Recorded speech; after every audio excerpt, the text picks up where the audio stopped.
Hello, students. How are you? I hope you all are well and staying at home. A bird is meant to fly over seas and whales. It symbolizes the spirit of freedom. What if the bird is caged?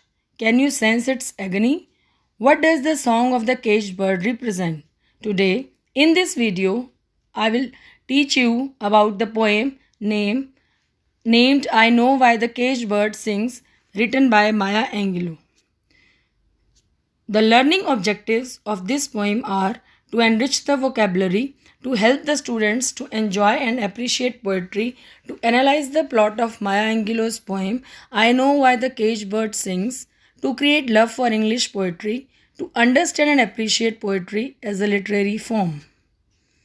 A free bird leaps on the back of the wind and floats downstream till the current ends and dips his wing in the orange sun rays and dares to claim the sky. Here, leap means jump and downstream means moving in the direction of the flow. The opening lines show a bird leaping on the back of the wind, demonstrating the freedom it experiences to move about and glide freely through the air. It hovers over a stream of wind and floats downwards to where the current of the stream ends and the wind is calm. It dips its wing in the sea of orange sunlight. The bird is shown in a state of great tranquility. It has the freedom to move about wherever it desires. It is so utterly free and without restraints that it dares to claim the sky.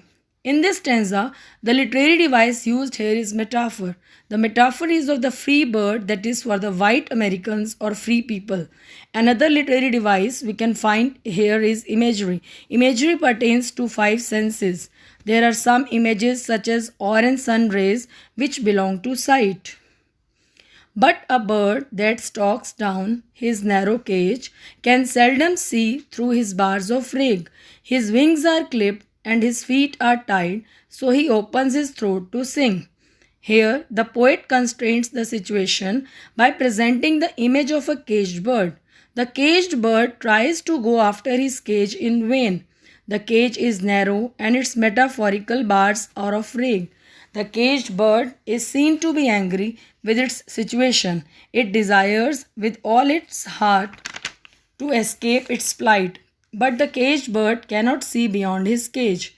Its wings are clipped, that is, its freedom is taken away. Wings are associated with flight, which in turn is associated with freedom. The words his wings are clipped mean that its freedom is forcibly taken away. It cannot fly even if it desires. Its feet are tied. A bird tied to the ground represents an image completely opposite to its true nature of flight. This represents the fact of alienation of the bird, but the most important thing is that despite being in this utterly despondent predicament, the caged bird opens his throat to sing. The caged bird sings with a fearful trill of things unknown but longed for still, and its tune is heard on the distant hill, for the caged bird sings of freedom. Here, trill means a vibratory sound. The caged bird has a wavering voice. He is singing for freedom, something he doesn't have. The idea of freedom is his dream and he cannot achieve, so he sings about it. There is fear in his voice. He had never known what freedom tastes like, but hopes to have it for his own. His voice can be heard from distant places on hills where it inspires others to dream of freedom. The caged bird does not sing of sadness, but of hope, inspiration, and of freedom. The free bird thinks of another breeze and the trade winds soft through the shining trees, and the fat worms waiting on a dawn bright lawn, and he names the sky his own. Here, the free bird, on the other hand, reveals in his freedom. He enjoys flying through the trade wind that blows through the trees. Sighing trees probably refers to the sighing sound made by the breeze while passing through the leafy branches. It gives an indication to their lack of freedom, as the trees are also tied to the ground like the caged bird.